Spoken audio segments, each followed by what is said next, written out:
Press the bell icon of the ePathshala channel and never miss another update. So guys now अब second chapter हम कर रहे थे और ये वीडियो का दोस्तों सेकंड पार्ट है, क्योंकि इससे पहले हमने the origin and the evolution of the earth का वीडियो का पहला पार्ट हम पहले ही अपलोड कर चुके हैं। तो दोस्तों अब आपको समझना क्या है, आपको समझना ये है कि पृथ्वी की उत्पत्ति के बारे में हमने तो काफ़ी हद तक समझ लिया था वीडियो के पहले पार्ट में, लेकिन पृथ्वी के साथ साथ हमें और भी चीज़ें समझनी थी, जैसे कि सितारों के बारे में, कि जो तारे हैं जिसे आप चंदा मामा बोलते हैं, उनका जो निर्माण था वो कैसे हुआ या वो कैसे आए अस्तित्व में, है ना। तो उनके बारे में भी हमें समझना ज़रूरी है। तो फर्स्ट ऑफ ऑल अगर आपको तारों के बारे में जानना है तो आपको गैलेक्सी के बारे में जानना होगा। गैलेक्सी एक ऐसी आकाश गंगा है जिसमें मैं बोल सकता हूँ कि बहुत बड़ी मात्रा के अंदर असंख्य रूप में जो है तारे ही तारे हमें नज़र आते हैं। मतलब एक आकाश गंगा के अंदर हम बोल सकते हैं कि तारों का समूह हमें बहुत सारा देखने को मिलता है, यानी कि एक आकाश गंगा इतनी बड़ी होती है कि तारों का समूह हमें वहाँ देखने को मिलता है। और आकाश गंगा यानी कि गैलेक्सी इतनी बड़ी होती है कि आप कह नहीं सकते कि उनके डायमीटर को या उनके पूरे के पूरे जो क्या कहते हैं दूरियाँ होती है उनको 1000 प्रकाश वर्ग में मापा जाता है। तो ये बहुत बड़ी है, यानी कि अगर मैं एग्जांपल लूँ कि पूरी इंडिया का जो हमने नॉर्थ से लेकर साउथ तक और ईस्ट से लेकर वेस्ट तक जो क्षेत्रफल नापा हुआ है वो तो हमने एग्जैक्ट नापा हुआ है क्योंकि हम इसे नाप सकते हैं, लेकिन गैलेक्सी के अंदर पता नहीं कितने अनगिनत तारे हैं और ऐसे ऐसे पता नहीं कितनी अनगिनत पृथ्वी उस गैलेक्सी के अंदर घूम रही है। तो यानी कि उसके डायमीटर को नापना बहुत मुश्किल है, लेकिन फिर भी साइंटिस्ट ये बताते हैं कि आकाश गंगाओं का डायमीटर लगभग 80,000 से 150 लाख वर्ग प्रकाश वर्ष जितना है।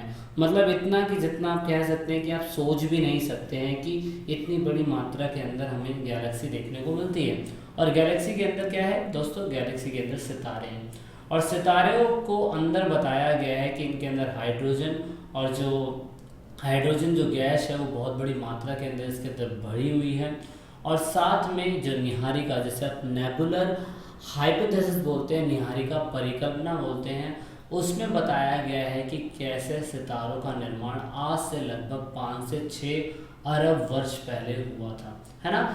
तो सितारे एक गैसीय पिंड की तरह है, एक गैस के पिंड की तरह है जो बहुत बड़ी मात्रा के अंदर टुकड़ों में थे, लेकिन बाद में वो धीरे धीरे एक साथ होते चले गए और उनका निर्माण होता चला गया।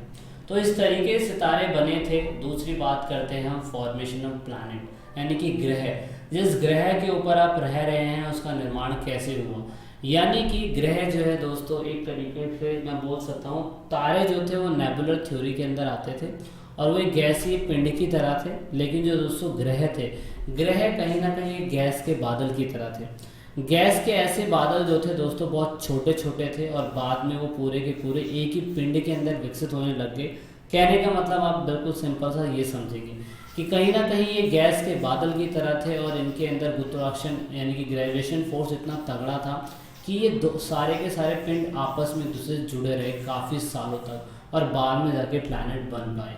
यानी कि जो एक प्लैनेट आपको दिखाई दे रहा है उसमें बड़ी संख्या के अंदर छोटे छोटे ग्रह थे, लेकिन बाद में वो ग्रह जुड़े रहे, बॉडी से कनेक्ट रहे और बाद में वो पिंड बन गए और फिर वो ठंडे होते चले गए, ठंडे होते होते होते होते वो प्लैनेट बन गए।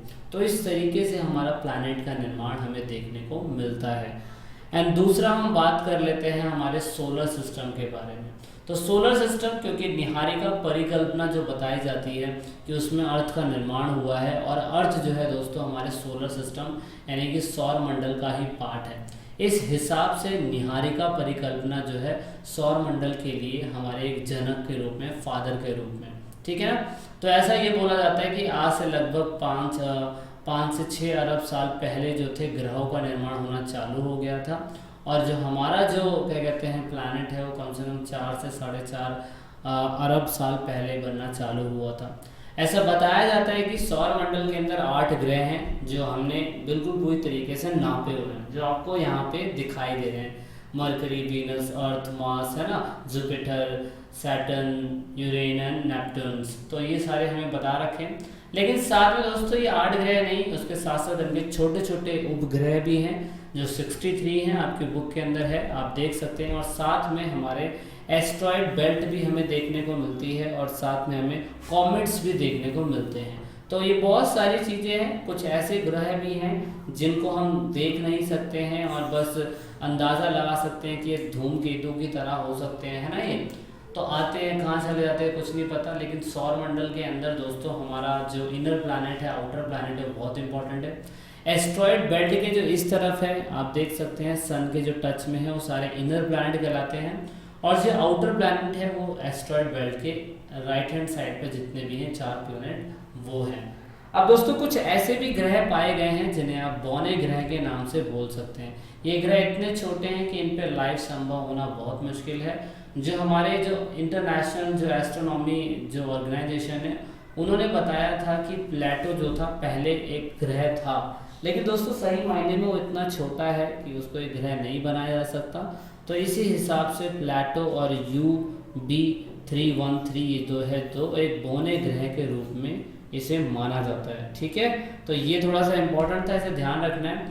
आपकी बुक के अंदर ये जो डेटा दे रखा है काफ़ी इम्पोर्टेंट है, जानने के लिए इसलिए ज़रूरी है कि कभी कभार 1 मार्क्स में पूछा जा सकता है। पूछा ये जा सकता है कि मतलब पूरे जो हमारे जो यूनिवर्स है उसके अंदर सोलर सिस्टम के अंदर जो 8 प्लैनेट्स है उसकी डिस्टेंस कितनी है, उसकी डेंसिटी कितनी है, उसका रेडियस कितना है, इवन उसके खुद के सैटेलाइट्स कितने हैं। तो अर्थ का एक ही मून है ना, मार्स के 2 हैं, इसके 53 हैं, इसके 53, इसके 27 है। तो आप ये देख सकते हैं मतलब इनके 53 मून होने बहुत बड़ी बात है। तो यहाँ पे कैसे मतलब समझना बहुत मुश्किल है, बहुत टफ है इन चीज़ों के बारे में जानना, इसलिए आप डीपली मत समझिए, वर्बली और थोड़ा मोटा मोटा समझ लीजिए ताकि आप पेपर में लिख सकें, है ना। तो इस तरीके से हमारा क्या है, इस तरीके से हमारा जो सोलर सिस्टम है उसका निर्माण हुआ। एंड देन बात कर लेते हैं मून के बारे में। मैंने इससे पहले चंदा मामा किसी और को बोल देते तारों को, लेकिन मून को चंदा मामा बोला जाता है। यूनिक बात यह है मून की कि ये नेचुरल सैटेलाइट है अर्थ के लिए, जो हमें रात में प्रकाश देता है। आपको पता है अमावस्या और पूर्णिमा, है ना। तो ऐसा ये कहा जाता है कि सर जॉर्ज डार्विन जो है उन्होंने एक थ्योरी दी थी और इन्होंने बताया था कि ऐसे पृथ्वी और चंद्रमा दोनों ही कहीं ना कहीं एक क्या कहते हैं क्या थे, एक रोटेटिंग बॉडी थी, जिसे आप घूमने वाले पिंड बोल सकते हैं। दोनों ही घूमने वाले पिंड थे जो क्या कहते हैं कहाँ पे घूम रहे थे, जो नेबुलर थे हाइपोथेसिस में, यानी कि सौर मंडल में घूम रहे थे। लेकिन मॉडर्न थ्योरी ये बताती है कि जो सन था, जो हमारा मून था, उसका निर्माण कुछ ऐसे हुआ कि जैसे अगर मैं बोलूं कि अगर दोनों पिंड एक दूसरे से घूम रहे हैं तो हुआ कहता है कि एक बार जो मून था वो धरती से ऐसे टकराया और इसके छींतड़े हो गए और उसके बाद ये पूरी तरीके से अर्थ के चारों तरफ घूमता रहा और हज़ारों साल के बाद मैं बोल सकता हूँ 4.4 बिलियन ईयर्स अगो जो था मून जाके एक नेचुरल सैटेलाइट बन पाया। इस तरीके से पृथ्वी के उपग्रह के रूप में चंद्रमा को जो है बोला जाता है, यानी कि ये भी एक ग्रह है लेकिन इसका ये उपग्रह बोला जाता है। तो इसीलिए इस तरीके से हमारा जो चंद्रमा था यानी कि जो मून था उसका विकास हो पाया। So I hope you clear this point. Video के लास्ट पार्ट में मिलेंगे और जानेंगे कि लिथोस्फीयर, हाइड्रोस्फीयर और बायोस्फीयर कैसे बना और जीवन संभव कैसे अर्थ पे हो पाया। So this is it in this video, let's meet in the third part. तो लास्ट में दोस्तों अगर आप वीडियो को देख रहे हैं और ई पाठशाला चैनल के आप सब्सक्राइबर हैं या नए सब्सक्राइबर हैं तो ई पाठशाला की टीम से आप सभी को यही रिक्वेस्ट है कि आप इन सभी वीडियो को अपने दोस्तों के साथ शेयर ज़रूर करें और कोशिश करें कि आप दूसरों को शेयर करवाने के लिए बोलें, क्योंकि आप जितना वीडियो को शेयर करेंगे उतना ही हम और लोगों की मदद कर पाएंगे, क्योंकि पढ़ेगा इंडिया जब भी बढ़ेगा इंडिया। तो वीडियो के लास्ट में वीडियो को एंड तक देखने के लिए, चैनल को सपोर्ट करने के लिए बहुत बहुत धन्यवाद। जय हिंद, जय भारत।